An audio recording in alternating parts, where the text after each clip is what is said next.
we here, Kick for Limbs event this year. Yeah, it's 2000 to Bam Johnson. You know, we bring you the Fooyah magazine geared towards youth to empower them and help them overcome all the obstacles that's going on in the world. We here, we want to just give you a nice little interview. You know, a up-and-coming great UFC fighter. He's going to give you a brief introduction on what he's doing, some of the things he have done to get to this point, and we bring you here with the Fooyah. Talk to us. Talk to the kids. Hi, my name's Ronald Mann. I'm 35 years old. 10 years ago, just out of the military, I lost my leg in a motorcycle accident. At that time, I didn't have any rehabilitation, and so I just started going back to martial arts school. I'd been in the Taekwondo team in America in the military, and then when I got out, I started doing kickboxing. I lost my leg. I had nothing else to fall back on except the martial arts. So I went from school to school, and everybody was turning me down. They didn't realize because of my leg that I would still be able to compete and train just like anybody else. Well, we developed this leg here. So let me, if you don't mind me showing it to you real quick. This is the leg we developed for fighting. And you can see it's very well padded and safe for all the competitors. This is a sport that we're doing. This is a way of life. We'll make sure it's safe for everybody. So we developed this leg especially for fighting that I use when I go ahead and kickbox. And I finally found a school that let me train with them. But they told me right when I started, they said, you're either going to do everything that we do, and you're going to do it like we do, and train as hard as we do, or you can go home. And that was the best thing I could have had in my life at that time. That's what I needed. I need somebody to tell me I need to be strong and positive. After coming through that, I decided a couple years later to start kickboxing. I snuck in my first kickboxing tournament because nobody let me fight. I wore long pants. When I got done, I won the match by knockout. I went out to the middle of the ring, took my leg off and raised it above my head, and the crowd went silent. And then I realized what it was, and everybody's crazy. And after that, I never had to sneak into a tournament again. I've done mixed martial arts events. I've fought 10 times. I'm 6-4 against all able-bodied people. No special adaptive rules. We want to fight. We're fighters. Everybody that comes out here, everybody that trains in martial arts is a fighter on the inside. And we do everything to the best of our abilities. It doesn't mean that we do everything the same, but we do it to the best of our abilities. And then we're created as equals. That's when we're equal, when you train as hard as everybody else does.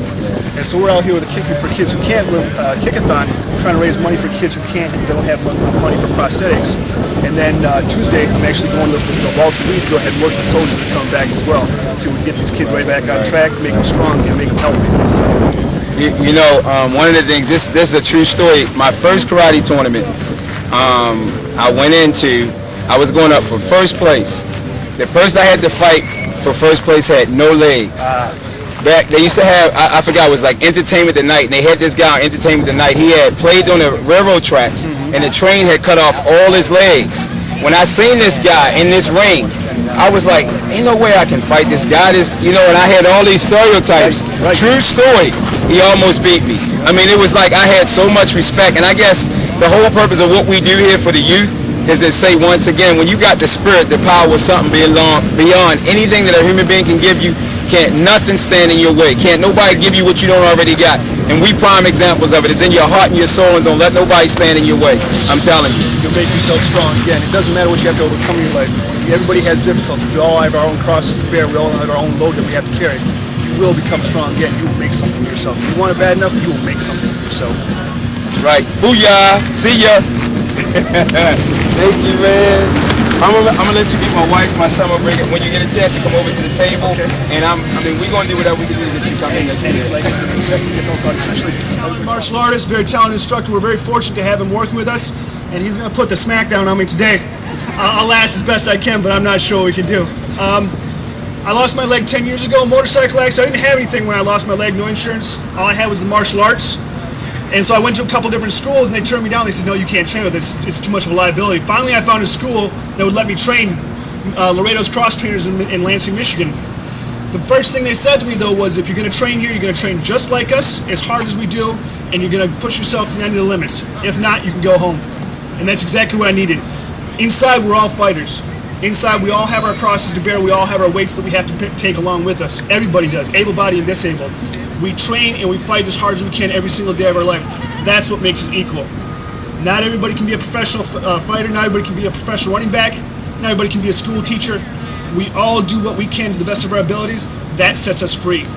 It's that moment in time where we're pure and we're clean. That's when we're all truly able-bodied and we're all capable of doing anything that we want in this life. So we're going to do a real quick sparring demonstration. I'd like Sergio to talk real fast for just a minute if you'd like to. Hello, everyone. I want to say thank you for all you for coming out. Thank you for coming in and supporting this great event that we're doing, raise funds for the kids. As for me and Ron, man, it's got to say it's quite an experience. I've been used to sparring able-bodied people my whole martial arts career, but to see someone with a disability like this, no leg and limbs, is continuing to fight is quite an inspiration. Throughout the years, you hear as an instructor excuses why people don't want to train. They don't have time, or they're out of shape, or they're too old. The one that I never thought would catch me by surprise was I have no leg. And even still, when I met the man that has no leg, he still continues to train and continues to inspire. And it's just so great to see such a man with such determination.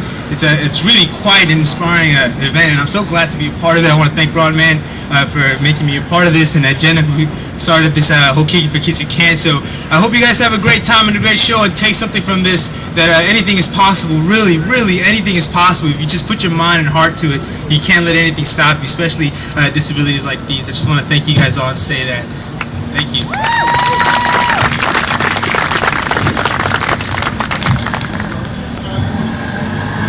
And hopefully I won't wake up a couple minutes later in the ER somewhere. Yeah, 5, 4, 3, 2, 1, go.